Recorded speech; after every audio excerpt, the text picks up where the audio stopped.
Hello classmates! When you were told that you will have to take Islamic law class this semester, you must have been wondering, why do we have to learn it? Why does Islamic law even exist? Or where does Islamic law comes from?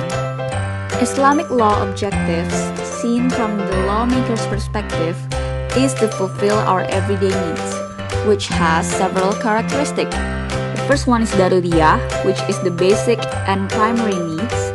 Hajiyah, which we know as the secondary needs, aim to facilitate life and remove hardship in life. And the last one is tahsiniyah, which is to ensure better utilization, beautification, and simplification. Islamic law is made to be obeyed and implemented in our everyday life. And it is made so that man can learn usul al-fiqh, which is the basic formation and understanding of Islamic law, as the method to implement Islamic law correctly. The law enforcers see Islamic law as a tool to achieve happiness and prosperity in life and the hereafter. How? By doing the good deeds and avoid bad things in life.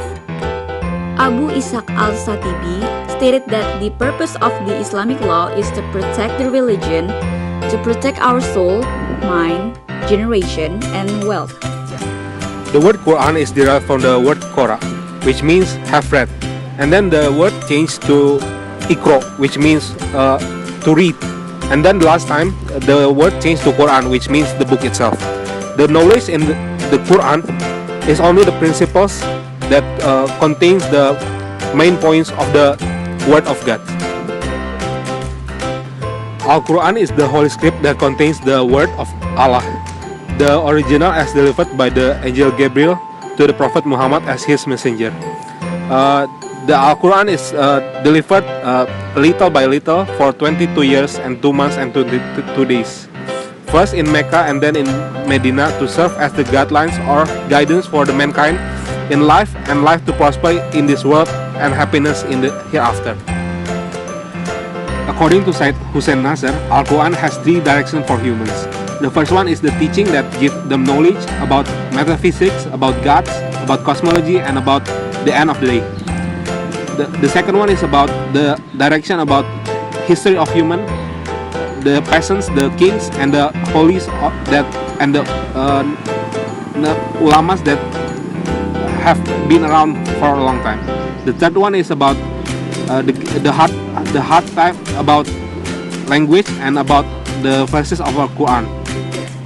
In general, our Quran includes about first aqidah, second good syariah, and ibadah, also muamalah, and the third one is akhlak in every categories, and the fourth one is the stories of human in the past.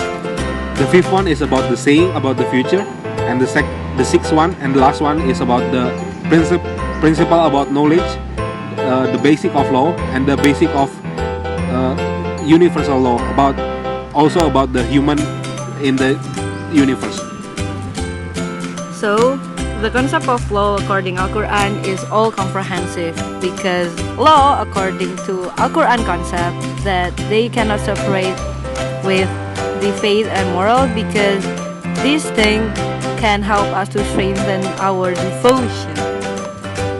According Abdul Wahab Half, there are 368 phrases in Al-Quran that focus on law, which is 70 phrases in civil law, 30 phrases in criminal law, 25 phrases in international law, 10 phrases in finance, and 13 phrases in procedural law.